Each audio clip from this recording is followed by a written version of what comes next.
El detective Carlos Mendoza había cerrado más de 200 casos en sus 25 años de carrera. Había visto justicia servida en crímenes que parecían imposibles de resolver, pero había uno que nunca pudo sacarse de la cabeza, un caso que lo perseguía cada noche antes de dormir. El caso de Ana Beltrán, una mujer de 32 años que desapareció sin dejar rastro una tarde de octubre del 2005, sin cuerpo, sin testigos, sin pistas, el caso perfecto para nunca ser resuelto. La oficina de homicidios de la ciudad estaba ubicada en el tercer piso de un edificio gris construido en los años 60. Paredes de color crema, desgastadas por décadas de historias trágicas. Escritorios de metal apilados con expedientes que documentaban el lado más oscuro de la humanidad. Y en el rincón más alejado de la ventana, el escritorio del detective Mendoza, organizado, meticuloso, con una sola fotografía enmarcada junto al monitor de su computadora.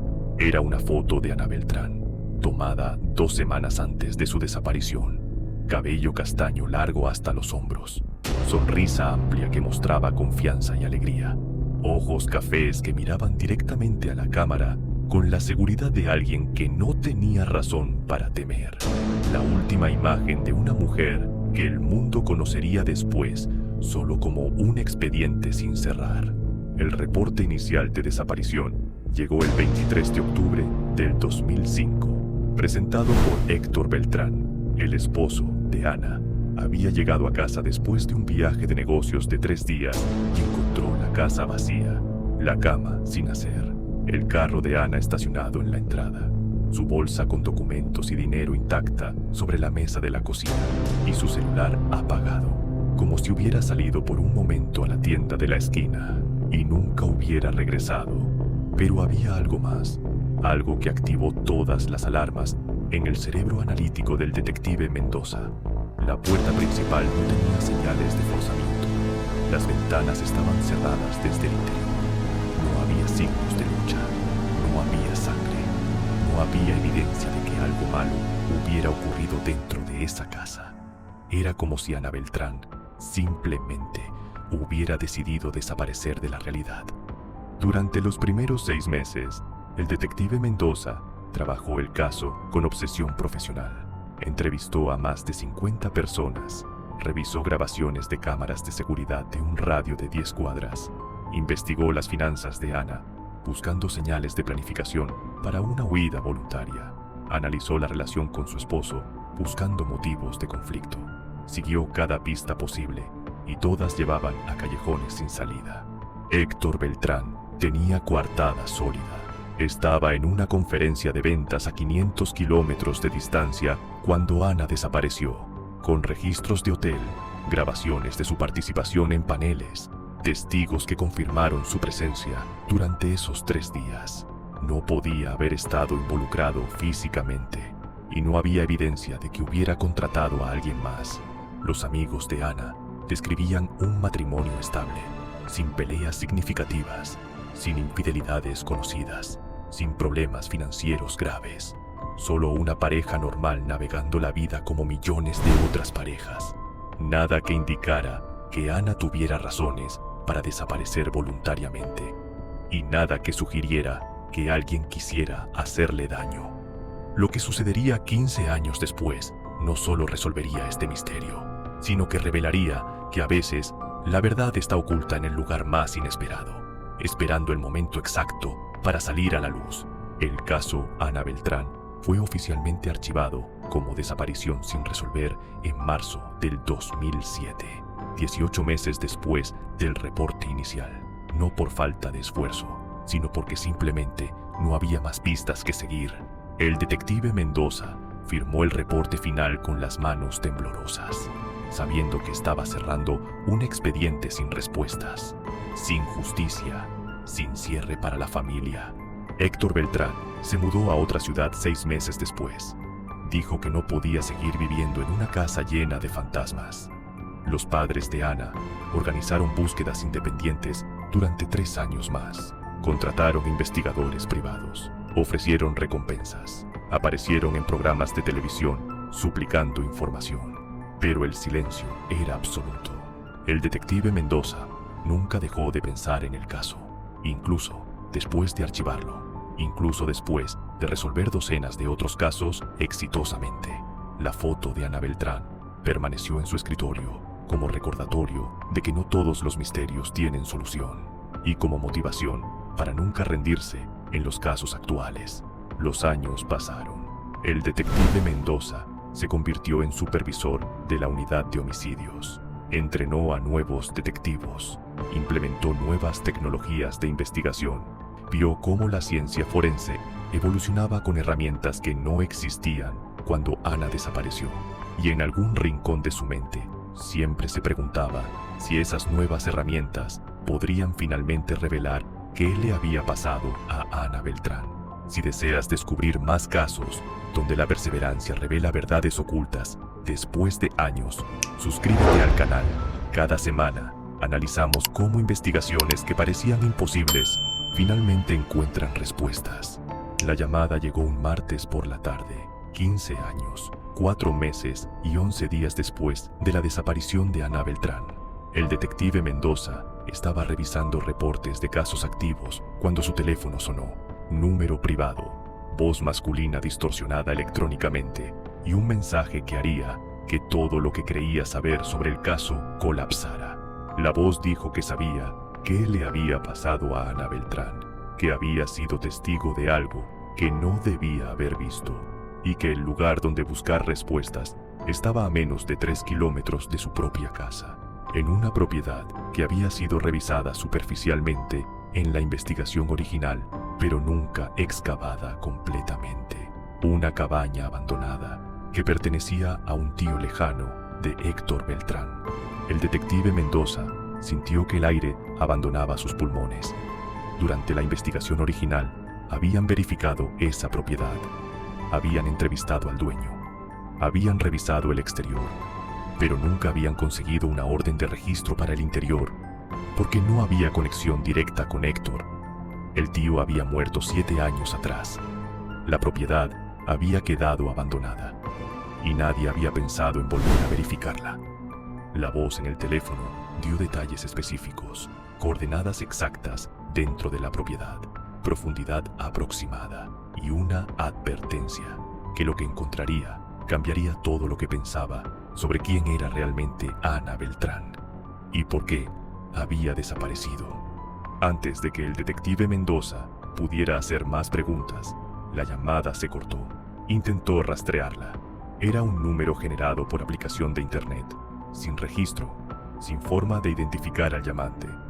Pero los detalles eran demasiado específicos para ignorarlos, y la ubicación era demasiado relevante para ser coincidencia. El detective Mendoza pasó las siguientes 12 horas consiguiendo las autorizaciones necesarias. Orden judicial para excavar en propiedad abandonada, equipo forense, radar de penetración terrestre y un equipo de 5 investigadores experimentados. Si iban a hacer esto, lo harían correctamente, documentando cada paso, preservando cualquier evidencia que pudieran encontrar. La excavación comenzó al amanecer del día siguiente. La cabaña estaba en medio de un terreno boscoso, rodeada de árboles que bloqueaban la vista desde el camino principal, estructura de madera deteriorada por años de abandono, ventanas rotas, puerta colgando de una bisagra, el tipo de lugar que aparece en Pesadillas.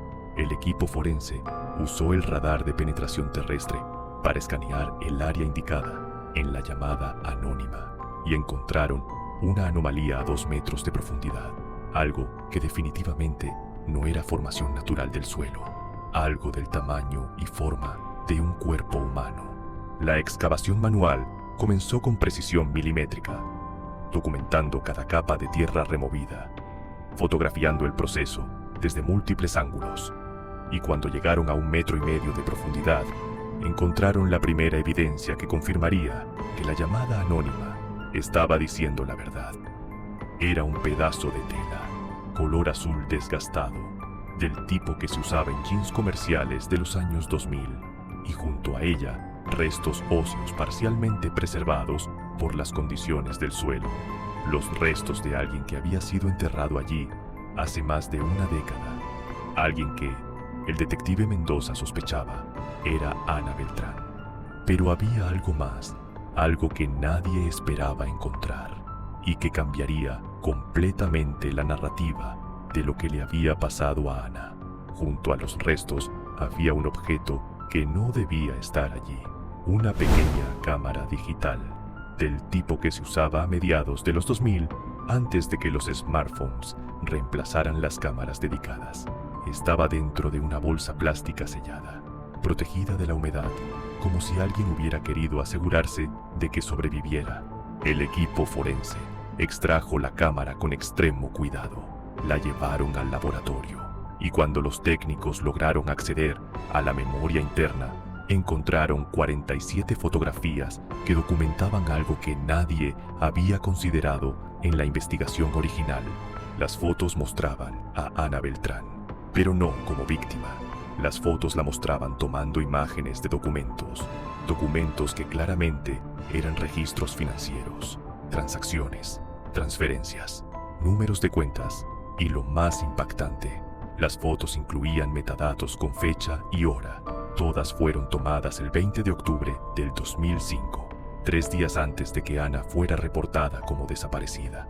El detective Mendoza estudió cada imagen con intensidad que no había sentido en años, y entonces lo vio, en el reflejo de una ventana visible, en el fondo de una de las fotos, el rostro de alguien más, alguien que estaba con Ana cuando tomaba esas fotografías.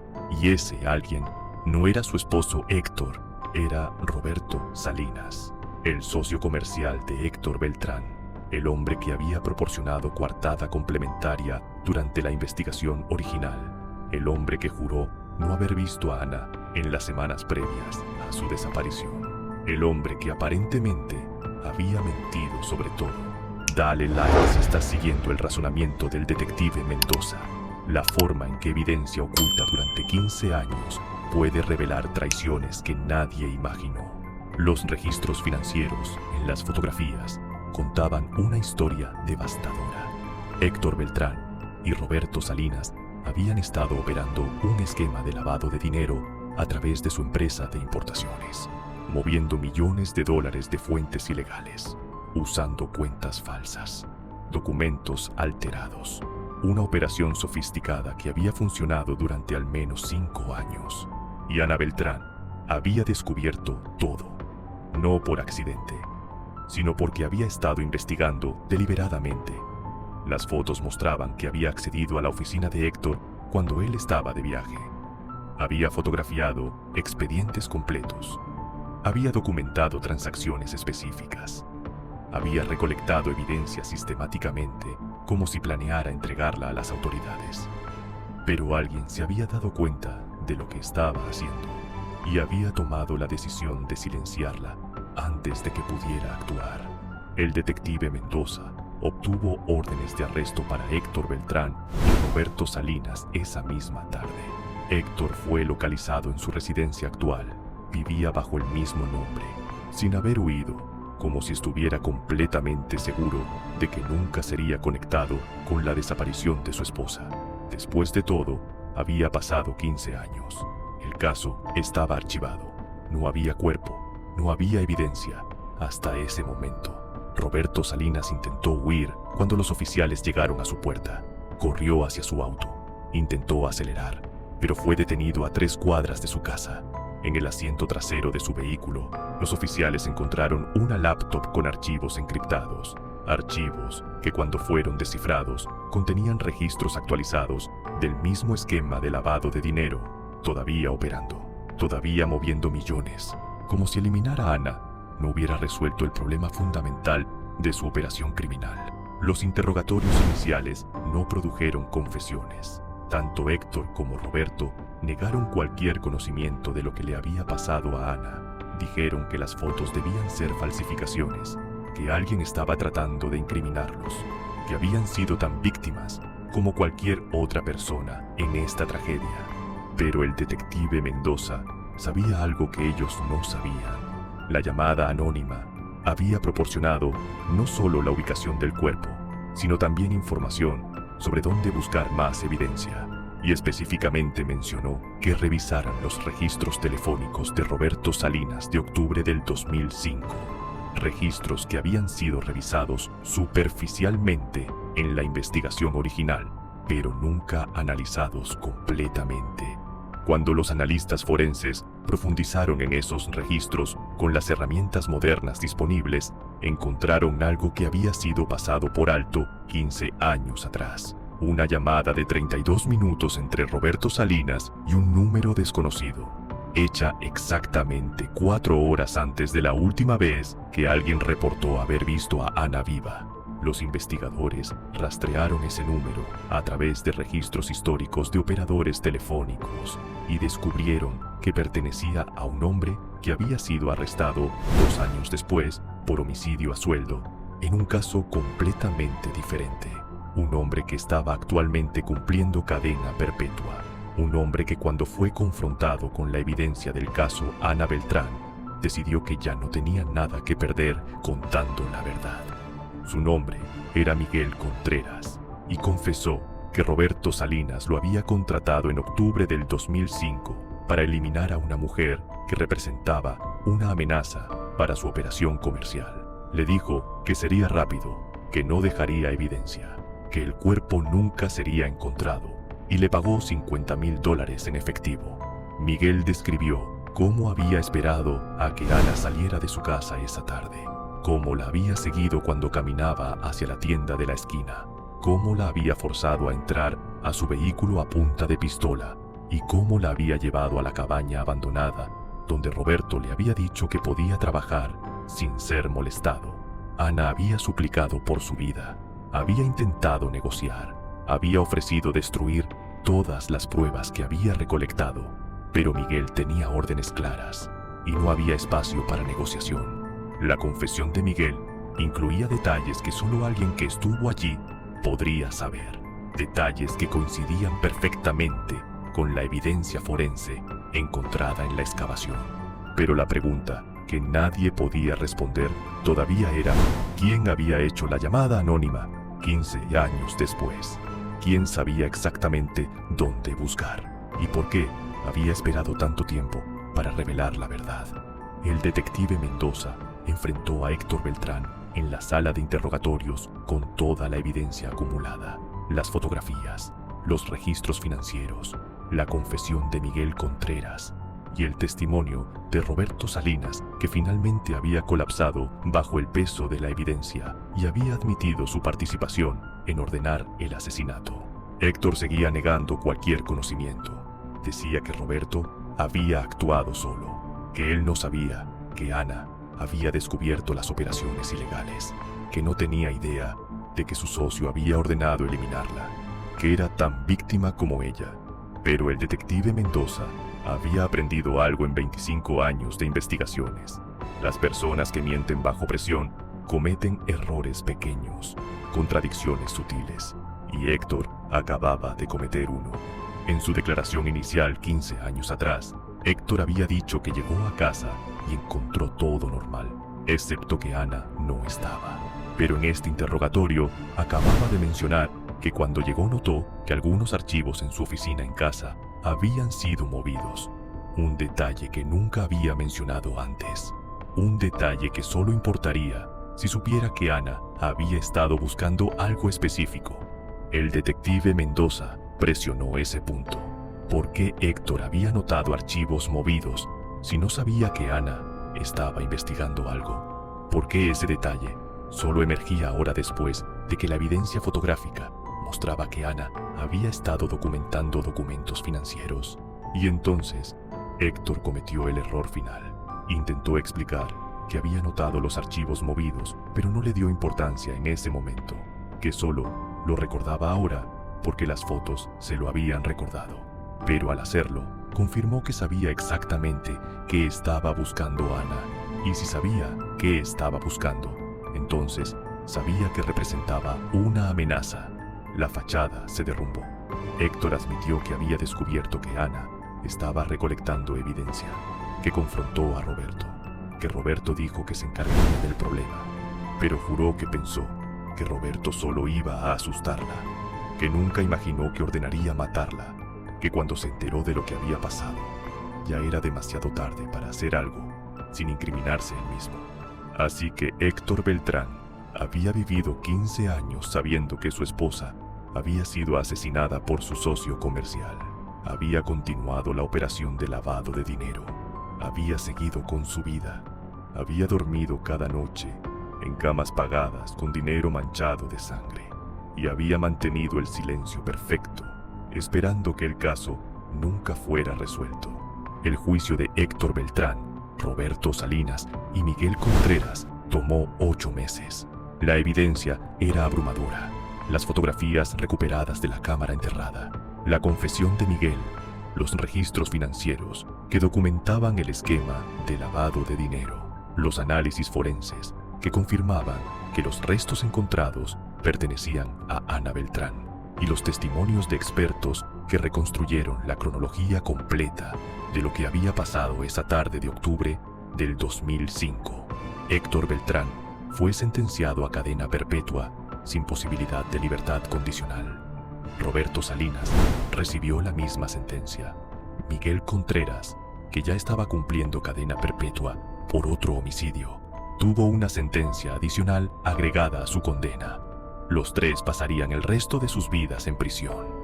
Justicia servida, aunque llegó 15 años demasiado tarde. Los padres de Ana Beltrán finalmente pudieron darle un entierro apropiado a su hija. Después de 15 años de vivir en la incertidumbre tortuosa de no saber qué había pasado, finalmente tenían respuestas. Finalmente podían comenzar el proceso de cerrar ese capítulo de sus vidas, aunque el dolor nunca desaparecería completamente. El detective Mendoza retiró la fotografía de Ana Beltrán de su escritorio, no porque quisiera olvidarla, sino porque ya no necesitaba el recordatorio constante. El caso estaba resuelto. La justicia había sido servida y podía finalmente cerrar ese expediente con la satisfacción de saber que había hecho todo lo posible. Pero había una pregunta que seguía sin respuesta. Una pregunta que mantendría al detective Mendoza despierto algunas noches. ¿Quién había hecho esa llamada anónima? ¿Quién sabía dónde estaba enterrada Ana? ¿Y por qué había esperado 15 años para revelar la información? 3 meses después del juicio, llegó un sobre al departamento de policía, sin remitente, sellado con cuidado, dirigido específicamente al detective Carlos Mendoza. Dentro había una carta escrita a mano, en letra cuidadosa y precisa.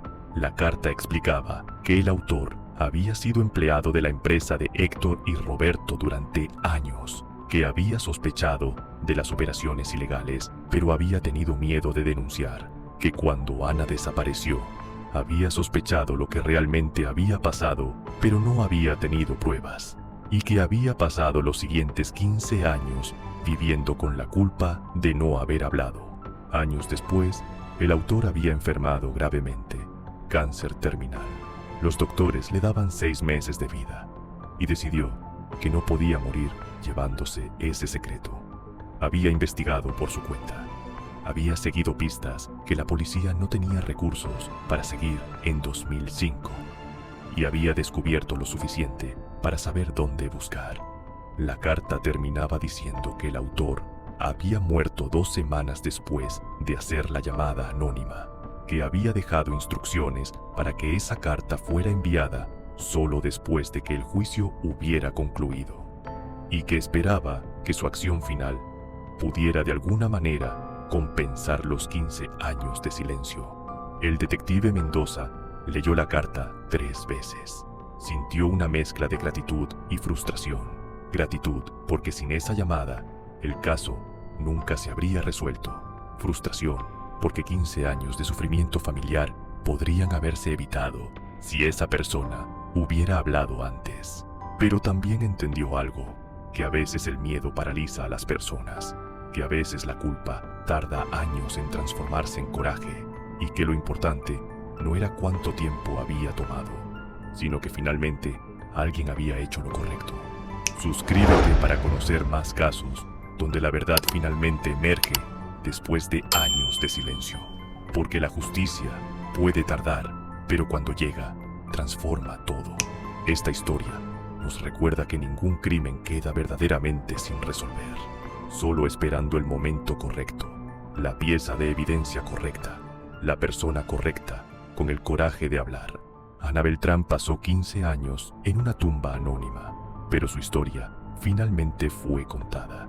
Su asesino y quienes ordenaron su muerte finalmente enfrentaron consecuencias, y su memoria fue honrada con la verdad. El detective Carlos Mendoza se retiró 2 años después de cerrar el caso a Ana Beltrán. Había resuelto más de 200 casos en su carrera. Había llevado justicia a cientos de familias, pero siempre diría que el caso que más significó fue el que tardó 15 años en resolver, porque le enseñó que nunca es demasiado tarde para la verdad y que la perseverancia eventualmente revela lo que el tiempo intenta ocultar. Nunca subestimes el poder de una llamada anónima, de una persona que finalmente decide que el silencio ya no es opción. Porque a veces, esa única llamada es la diferencia entre un expediente archivado para siempre y justicia finalmente servida. Entre una familia que vive sin respuestas y una familia que puede finalmente comenzar a sanar. La verdad tiene una forma de emerger. No importa cuánto tiempo pase, no importa cuán profundo esté enterrada. Eventualmente alguien habla, eventualmente algo se descubre y eventualmente la justicia encuentra su camino.